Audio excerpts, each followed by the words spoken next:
તો હાલો નમસ્કાર, મારું નામ છે જયદીપ મકવાણા અને સ્વાગત છે તમારું આપણી યુટ્યુબ ચેનલ એટલે કે મકવાણા ટેકનોલોજી યુટ્યુબ ચેનલમાં. જો હજી સુધી અમારી ચેનલને સબસ્ક્રાઇબ ન કરી તો સબસ્ક્રાઇબ કરી લેજો અને બાજુમાં ઘંટીના નિશાનને પણ પ્રેસ જરૂરથી કરી લેજો.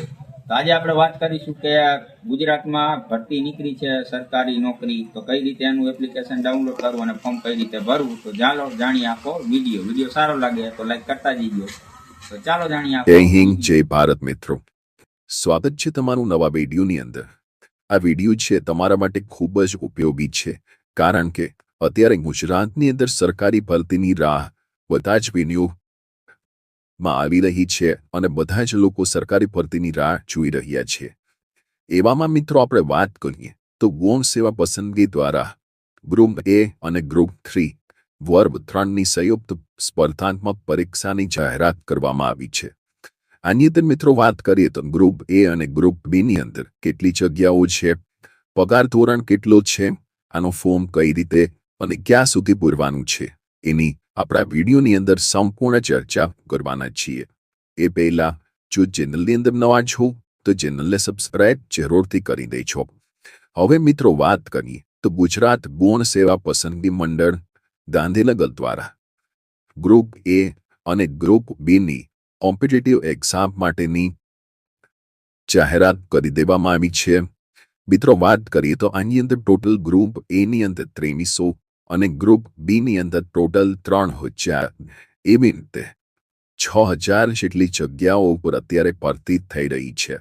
મિત્રો ગ્રુપ એ અને ગ્રુપ બી શું છે એ પણ આપણે આગળ વિડીયોની અંદર સમજશું, અને ગ્રુપ એ અને ગ્રુપ બીની અંદર કેટલો પગાર ધોરણ છે અને આ લોકોને કેવી રીતે પરીક્ષા આપવાની છે એની પણ આપણા વિડીયોની અંદર અંતમાં ચર્ચા કરવાના છીએ. હવે મિત્રો સૌથી પહેલા તો ગ્રુપ એની અંદર સમાજ કલ્યાણ નિરીક્ષણની 125 જગ્યા છે કે જે ગાંધીનગરની અંદર છે. કાર્યાલય અધ્યક્ષની 3 જગ્યા છે જે મત્સ્ય ઉદ્યોગની કચેરીમાં છે. કલેક્ટર કચેરીના ક્લાર્કની 1600 જેટલી જગ્યાઓ છે. હેડ ક્લાર્ક જે છે એ 134 છે અને સિનિયર ક્લાર્ક 503 છે. આવી રીતે ટોટલ 2300 જગ્યા છે. આ ઉપરાંત જુનિયર ક્લાર્કની અંદર ટોટલ 3000 જેટલી જગ્યાઓ આવેલી છે. મિત્રો ફોર્મની વાત કરીએ તો 5 મે 2026 એટલે કે આજથી ફોર્મ ભરાવાના ચાલુ થયા છે અને તમે 20 તારીખ સુધી આ ફોર્મને ભરી શકો છો. આ ફોર્મ તમારે ઓજસની વેબસાઇટ પરથી ભરવાના છે, https://ojs.gujarat.gov.in. આ વેબસાઇટ ઉપરથી તમે ઘરે બેઠા ફોર્મ ભરી શકો છો. હવે મિત્રો વાત કરીએ ફીની, તો ફીની અંદર વાત કરીએ તો આગળ વાત કરશું એ પહેલા આપણે જોઈએ કે ગ્રુપ એની અંદર અહીંયા ઉપર વિગતવાર માહિતી આપેલી છે કે કઈ જગ્યાએ કેટલી જગ્યાઓ ખાલી છે, કઈ કચેરીની અંદર કઈ જગ્યા ખાલી છે.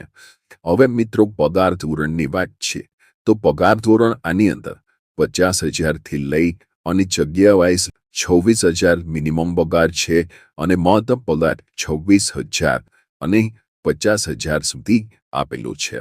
મિત્રો વાત કરીએ ઉંમરની તો આની અંદર ઉમેદવારની નાનામાં નાની ઉંમર 20 વર્ષની અને વધારેમાં વધારે 35 વર્ષ હોવી જોઈએ. મહિલા જે ઉમેદવાર છે એને 5 વર્ષની છૂટછાટ આપવામાં આવે છે અને અનામત કેટેગરીની મહિલાઓને 10 વર્ષની છૂટછાટ છે અને અનામત કેટેગરીના પુરુષને પણ 5 વર્ષની છૂટછાટ છે. એવી રીતે આપણે વાત કરીએ તો આટલી સરકાર દ્વારા ઉંમરની છૂટછાટ આપવામાં આપી છે.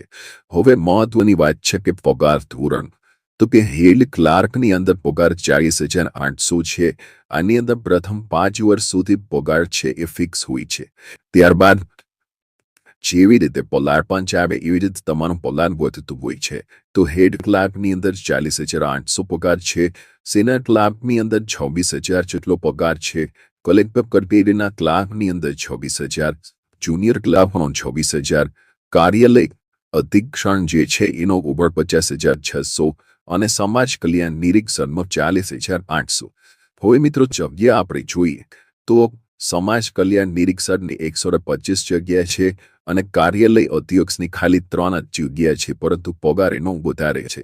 પરંતુ 3 જગ્યાની અંદર બહુ ઓછા ચાન્સ હોય છે આવવાના, એટલે વધારે જગ્યા હોય એની અંદર તમારે પૂરવું જોઈએ, એટલે કોમ્પિટિશન થોડી ઓછી છે તમારા માટે.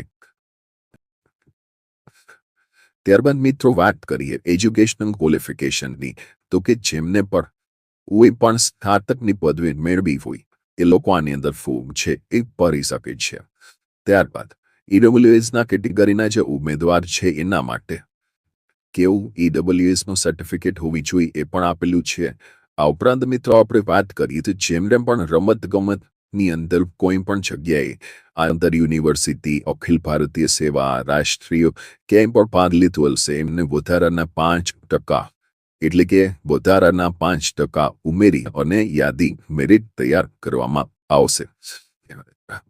હવે મિત્રો વાત કરીએ તો કોમ્પ્યુટરની જાણકારી જે છે એ બેસિક ધોરણ 10 અને 12મી પરીક્ષા કોમ્પ્યુટર છે એ કોમ્પ્યુટરની સાથે પાસ કરેલું હોવું જોઈએ. ત્યારબાદ ફી જે છે એ કેમ છે તો કે ફીની અંદર જે મીન અનામત વર્ગના ઉમેદવારો છે એમને 500 રૂપિયા ફી ભરવાની છે અને અનામત વર્ગના જે વિદ્યાર્થી છે એમને 400 રૂપિયા ફી ભરવાની છે. હવે વાત એમ છે કે પરીક્ષાની અંદર જે ઉપસ્થિત રહેશે એ લોકોને ફી છે એ રિફંડ આપી દેવામાં આવતી હોય છે. ત્યારબાદ મિત્રો વાત કરીએ તો આની અંદર પરીક્ષા પદ્ધતિ કેવી છે તો કે સૌથી પહેલા તો આની અંદર પ્રાથમિક પરીક્ષા લેવામાં આવશે. ગ્રુપ એ અને મી બંને માટે એક સેમ પરીક્ષા હશે કે જેની અંદર ઇંગ્લિશ છે એ 15 માર્કનું હશે, ગુજરાતી 15 માર્કનું હશે, જનરલ અવેરનેસ અને કરંટ અફેર જે છે કે હાલમાં શું થયું છે એ 30 માર્કનું હશે, ક્વોન્ટિટેટિવ એપ્ટિટ્યુડ જે છે એ પણ 30 માર્કનું હશે અને રીઝનિંગ એ 60 માર્કનું હશે. ત્યારબાદ મિત્રો વાત કરીએ તો આની અંદર માઇનસ પદ્ધતિ છે 0.25. હવે મુખ્ય પરીક્ષા તબક્કો 2 છે એ મુખ્ય પરીક્ષા છે. એકવાર તમે આ પરીક્ષા પ્રાથમિક પરીક્ષા પાસ કરી લો ત્યારબાદ તમારે મુખ્ય પરીક્ષાની અંદર બેસવાનું હોય છે. મુખ્ય પરીક્ષા જે છે એ કેવી રીતે આવશે તો કે મુખ્ય પરીક્ષા ગ્રુપ એ અને ગ્રુપ બી બંને માટે અલગ અલગ છે.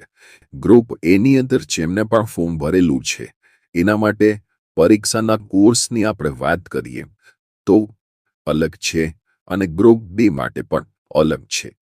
મિત્રો વાત કરીએ તો આની અંદર એક તો 200 માર્કની એક પાર્ટ બી આવશે ગ્રુપ બી માટે અને ગ્રુપ એ માટે ડિસ્ક્રિપ્ટિવ પેપર હશે. ગ્રુપ બી માટે OMR પદ્ધતિ હશે.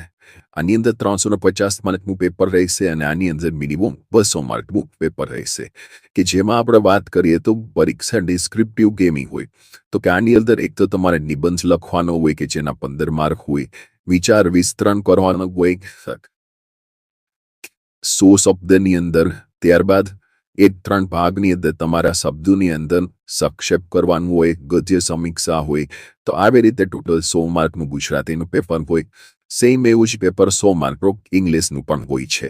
અને ત્યારબાદ આપણે વાત કરીએ તો જનરલ સ્ટડીઝ છે મેઇન એક્ઝામ એ પણ 3 કલાકની અને એ ગુજરાતીની અંદર તમારે લખવાનું હોય છે. એ ગુજરાતીની અંદર હિસ્ટ્રી ઓફ ધ ઇન્ડિયાનું 15 માર્ક હિસ્ટ્રીના હોય છે, કલ્ચરના 15 માર્ક હોય છે, જીઓગ્રાફીના 15, સાયન્સ એન્ડ ટેકનોલોજીના 10 માર્ક હોય છે, ઇવેન્ટ અને રિજનલ નેશનલ અને ઇન્ટરનેશનલ ઇમ્પોર્ટન્સ જે છે જેમ કે Indian state system and constitutions, public administration, governance એના 20 માર્ક હોય છે અને પબ્લિક સર્વિસીસના 10 માર્ક. તો આવી રીતે ટોટલ 100 માર્કનું પેપર હોય છે. તો આ ગ્રુપ એ અને ગ્રુપ બી ભરતી માટેના જે ફોર્મ છે એ ચાલુ થઈ ગયા છે. ફોર્મ તમે 20 તારીખ સુધી ભરી શકો છો.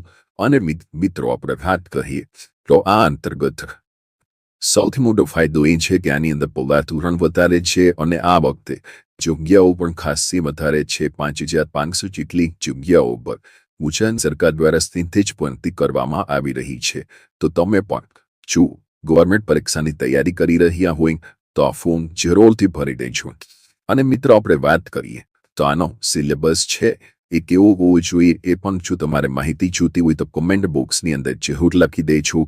આવી નવી માહિતી જાણવા માટે ચેનલની અંદર જોડાયેલા રહો.